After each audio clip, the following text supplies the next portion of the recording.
UP में एक district लगता है गाजीपुर, वाराणसी के पास, वहां का मैं रहने वाला हूं। कहते हैं जिंदगी में चढ़ाव उतार आते रहते हैं और मेरे परिवार में एक हादसा होता है। मैं एक अच्छे परिवार से आता हूं, संपन्न परिवार से आता हूं, अच्छी खासी जिंदगी चल रही थी, घर परिवार सब कुछ बढ़िया था। अचानक 2012 के अंदर एक वक्त ऐसा आता है कि रातों रात सब कुछ खत्म हो गया, कुछ भी नहीं बचा, सब कुछ खत्म, मतलब सब कुछ खत्म, बिल्कुल हम रोड पे आ गए। कोई पैसा नहीं बचा हमारे पास, कुछ भी नहीं, मतलब सिर्फ हम लोग जिंदा थे। और फिर मेरे पिताजी, हम सब लोगों को लेकर, मैं 5 बहन भाइयों में सबसे बड़ा हूं, मेरी शादी हो गई थी। मेरे पिताजी खेत में जाकर झोपड़ी डालकर मैं रहना शुरू किया। आप सोचिए, एक अच्छे खासे आप घर में रह रहे थे, परिवार में अच्छी जिंदगी चल रही थी, अचानक जब ऐसी जिंदगी आती है तो आदमी के सामने फिर जो है मौत के अलावा कोई रास्ता बचता नहीं है। मेरे पिताजी झोपड़ी डाले, झोपड़ी के अंदर हम लोग जो है रहने लगे। 2012 की बात है, 2012 से लेके 2020 तक 8 साल हमने कितने संघर्ष झेले, कितनी लाइफ में परेशानियां रही, कितनी तकलीफ रही, वो बताने वाली बातें नहीं है, वो महसूस होती है। वो ठीक वैसे ही है जैसे गूंगे आदमी को आप आम खिला दीजिए और पूछिए आम का स्वाद कैसा है, तो सिर्फ वो महसूस कर सकता है आम के स्वाद को, लेकिन आपसे बता नहीं सकता है। एक प्यासे आदमी को आप पानी पिला दीजिए और पूछिए पानी का स्वाद कैसा है, तो स्वाद वो सिर्फ खुद को उसको पता है कि प्यास की तृप्ति कैसे हुई है, वो स्वाद को बता नहीं सकता है। सही बात है, गलत बात बताइए। तो मेरी भी जिंदगी ऐसी ही थी, ऐसी ही जिंदगी चल रही थी। मैं कुछ ढूंढ रहा था, कुछ मिले, क्योंकि उस लाइफ से मैं बहुत तंग आ गया था। मेरे मन में विचार भी आ रहा था मैं कहीं जाके नौकरी करूं, लेकिन नौकरी मुझे 20-25 हजार रुपए की नौकरी मिल रही थी। 20-25 हजार रुपए की नौकरी मैं इसलिए बोलता हूं, मेरी जो पढ़ाई लिखाई हुई है, मैं इकोनॉमिक्स से पोस्ट ग्रेजुएट हूं, उस डिग्री को मार्केट में लेके जाऊंगा तो 20-25 हजार रुपए आसानी से मिल जाएगा, हाँ कि ना। लेकिन मेरे सामने एक सवाल था कि 20-25 हजार रुपए की नौकरी अगर मैं करता हूं तो उस नौकरी से मैं जीवन में कुछ बड़ा नहीं कर पाऊंगा, मैं जीवन में कभी घर नहीं बना पाऊंगा, मेरी 3 बहन है उनकी शादी नहीं कर पाऊंगा, उनको पढ़ा नहीं पाऊंगा, क्योंकि जब परिस्थिति खराब हुई तो बहनों को पढ़ाई छोड़ना पड़ा, भाई को पढ़ाई छोड़ना पड़ा, सब लोग घर बैठ गए। तो मैं सोच रहा था कि ना तो मैं इनको पढ़ा पाऊंगा, ना मैं इनकी शादी कर पाऊंगा, ना मैं घर बना पाऊंगा।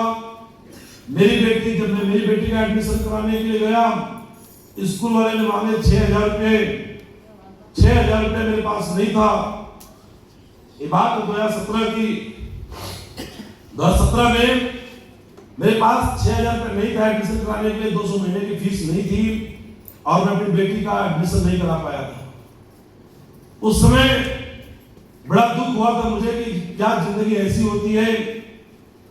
सब रिश्ते नाते थे, चाचा ताऊ का रिश्ता था, मामा का रिश्ता था, बुआ फूफा का रिश्ता था, जीजा साले का रिश्ता था, सब रिश्ते थे, अड़ोस पड़ोस सब कुछ था। लेकिन एक बात मुझे महसूस हो गई कि गरीब आदमी का कोई दोस्त नहीं होता है। ये दुनिया पैसा है तो लोग पूछते हैं कैसा है, पैसा नहीं है तो कोई पूछने वाला नहीं है।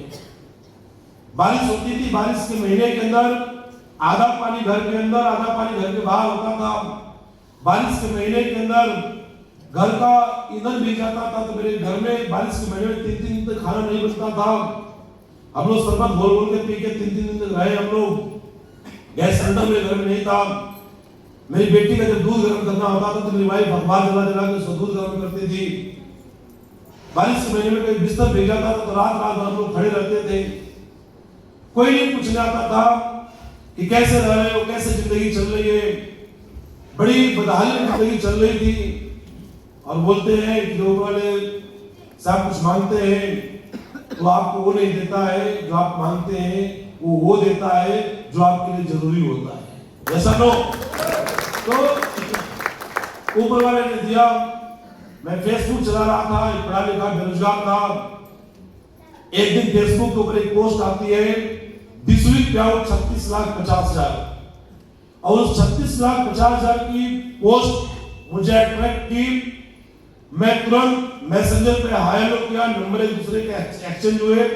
साथियों पोस्ट किसी और की नहीं थी, वो पोस्ट आज हिंदुस्तान डायरेक्ट सेलिंग के अंदर जिनका नाम बड़े गर्व के साथ, बड़े सम्मान के साथ लिया जाता है, वो कोई और नहीं, हम सबके great mentor Mahaguru Shri Mahipal sir जी की पोस्ट। मैं इस पोस्ट को देखा, बातचीत हुई, बोला सर जो एक काम आप कर रहे हैं क्या इस काम को मैं भी कर सकता हूं? बोले यस आप कर सकते हैं। बोला सर कैसे कर सकता हूं मुझे बताइए। तो बोले आपको दिल्ली आना पड़ेगा। मैं रहने वाला यूपी का, सर रहने वाले गुरुजी राजस्थान के। मीटिंग फिक्स हुई दिल्ली के अंदर और सच बता रहे हैं ईमानदारी से आपको कि मेरे पास दिल्ली आने तक का पैसा नहीं था। मोस्टली घरों में आपने देखा होगा एक गुल्लक लोग रखते हैं सेविंग के नाम पर। मेरे घर में एक गुल्लक था और मेरे मम्मी पापा जब बैठते थे तो बात करते थे कि कोई दिक्कत आएगी, कोई इमरजेंसी आएगी तो गुल्लक है ना, गुल्लक है ना। और साथियों मैं अपनी वाइफ से बात करके उस गुल्लक को मैं फोड़ा और फोड़ने के बाद उस गुल्लक में जो रकम निकलती है मात्र 1200। उस 1200 रुपए में से 700 रुपए मैं वाइफ को देता हूँ कि ले पकड़ इसको घर चलाना। 500 रुपए लेकर जनरल डिब्बे की टिकट कटवा के मैं दिल्ली पहुंचता हूं और इस बिजनेस प्लान को देखता हूं। देखते मुझे समझ में आ गया और मैं काम की शुरुआत कर दिया। और शुरुआत करने के बाद होता क्या है, मेरे से अच्छा इस समय आप लोग जानते हैं कि आपके साथ आज क्या हो रहा है। लोग मना करते हैं, विरोध करते हैं, तरह तरह के लोग सवाल करते हैं, हाँ कि ना। मेरे साथी लोगों ने यही किया, कहां फंस रहे हो। मेरे पिताजी को आप लोग समझाने लगे आपका लड़का गलत काम में जा रहा है। एक तो करेला ऊपर से नहीं चढ़ा, एक तो आप ऊपर से गरीब, ऊपर से लड़का आपका ऐसे काम में चला गया। इसको बोलो कहीं नौकरी करे। लोग सलाह देते थे कि अपने बेटे को पान की दुकान खुलवा दो। हमारे यूपी में आप देखे होंगे, गए होंगे कुछ लोग, तो यूपी में उधर बिहार साइड में पान का प्रचलन बहुत ज्यादा है। मतलब मार्केट में कोई भी छोटी मोटी मार्केट भी रहेगी तो 4-5 दुकानें पान की आपको मिल जाती है। बीड़ी सिगरेट की दुकान खुलवा दो, कहीं से बिठा दो, कहां फालतू काम में लगा दियो। लेकिन साथियों मुझे पता था कि जो मैं काम कर रहा हूं मैं सही काम कर रहा हूं। रिश्तेदारों ने मना कर दिया। रिश्तेदारों ने बोला आप आओ, कोई दिक्कत नहीं है, घर आपका है, कंपनी लेकर आना होगा तो घर मत आना। साथियों शब्द सुनने में बड़ा आसान है, लेकिन जिसमें जिस व्यक्ति को बुलाया जाता है ये शब्द बहुत चोट फैलाता है, पहुंचाता है, हाँ कि ना। मुझे वो चोट पहुंची और ऐसे समय के अंदर एक व्यक्ति याद आते हैं जिनका नाम अप्लाइड है। और मैं फिर अपने अप्लाइड को याद किया। मेरा गुरु जी आपको बोलते जिंदगी बदलेगी, आपको सुनने के लिए तैयार नहीं है। गुरु जी बोले आपको सीखना पड़ेगा। बोला मैं सीखने के तैयार, कहाँ सीखना है? बोले संडे का प्लान होता है, फ्राइडे की ट्रेनिंग होती है, उसको आप अटेंड करना शुरू कर दो, काम हो जाएगा। और साथियों संडे और फ्राइडे की ट्रेनिंग मेरे गाजीपुर में होती नहीं थी और मैं एक डिसीजन लिया कि अब मैं घर पर नहीं रहूंगा। और आज से 7 साल पहले एक दिन आता है, मैं अपनी वाइफ को समझाता हूँ, 3 साल की मेरी मासूम बेटी, परिवार में सबको बिठाता हूँ। मैं बोला कि अब मैं निकल रहा हूँ, कहाँ निकल रहा हूँ मुझे भी पता नहीं है, मुझे आप लोगों का साथ चाहिए।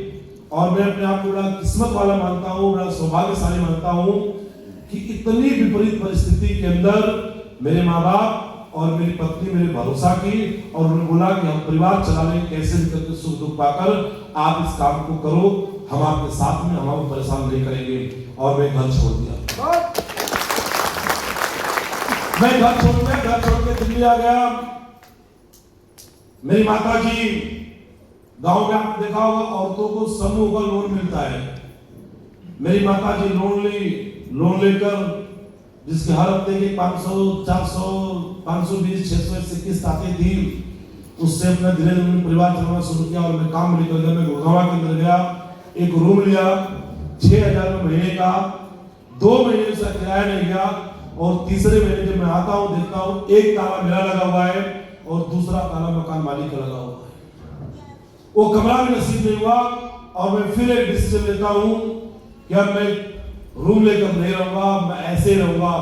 और साथियों मैं 2 साल तक सन 2018 से लेकर 2020 तक 2 साल तक नॉन स्टॉप में काम करता रहा और काम करने के बाद आप भी आज काम करते हैं, आप पूरे दिन जब काम करते हैं, जब शाम को थकान महसूस करते हैं तो आपको भी घर याद आता है, आप घर जाते हैं और शाम को आपको एक वो की रोटी और छत नसीब हो जाता है। लेकिन मुझे वो भी नसीब नहीं था।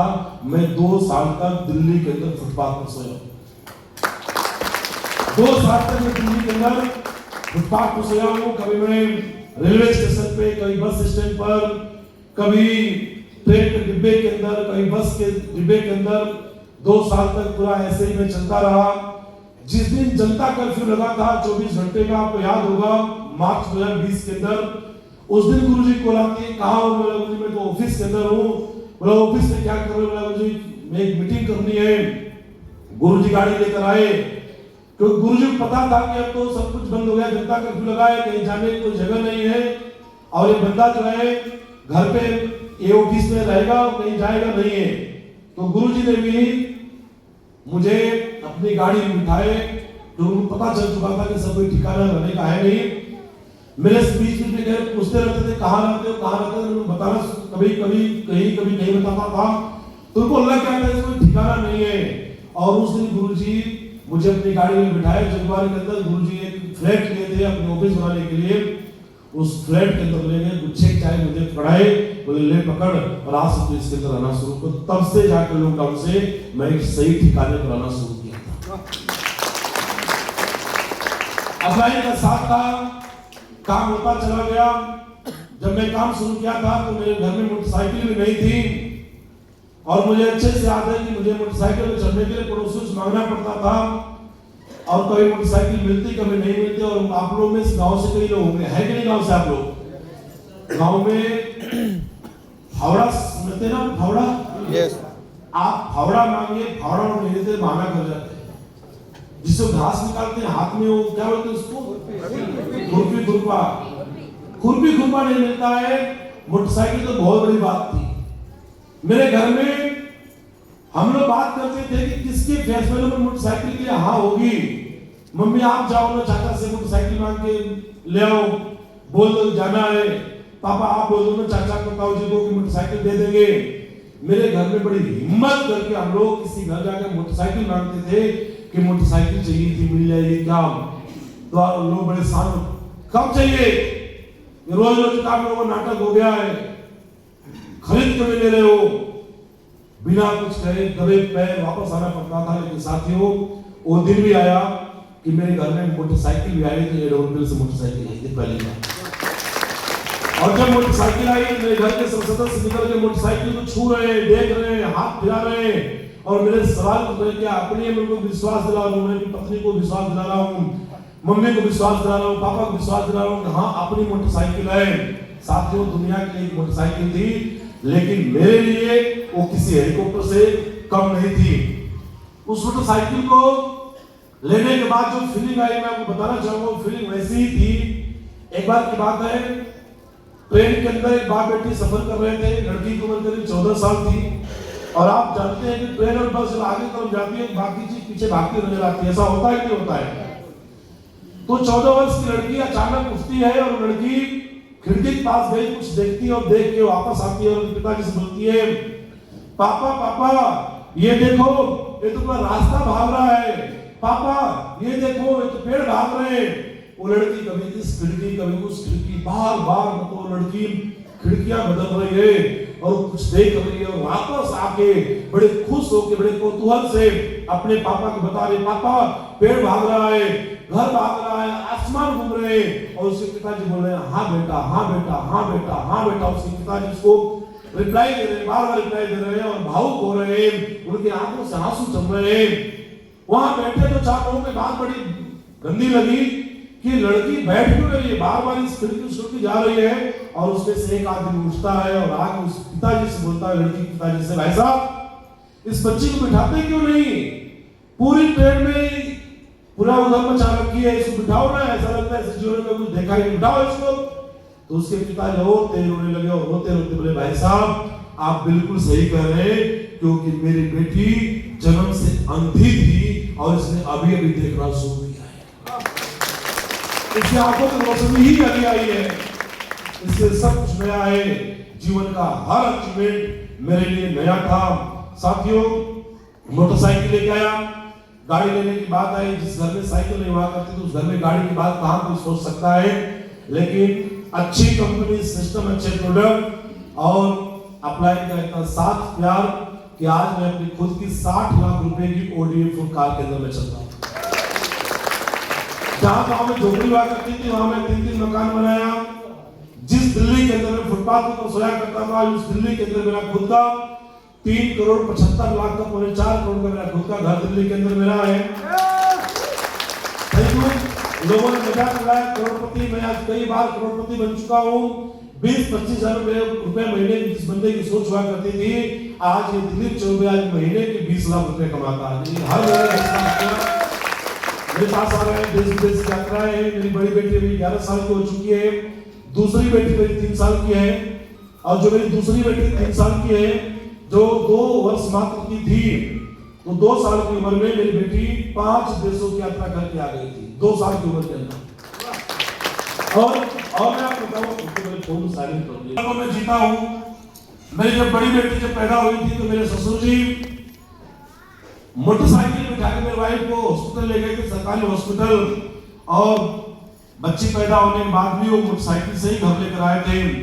जब मेरी दूसरी बेटी जब पैदा हुई, जब मैं हॉस्पिटल लेकर अपनी वाइफ को जा रहा था तो 60 लाख की गाड़ी में लेकर जा रहा था। जब मेरी बच्ची पैदा हुई तो पहले दिन 60 लाख की ODI कार में बैठ मेरी बेटी। अभी मैं 4 महीना पहले गांव में एक और घर बनाया। मैं घर के सामने 25 लाख रुपए का घर बनाया। लोग पूछते हैं घर किसका बन गया, घर किसका बन गया।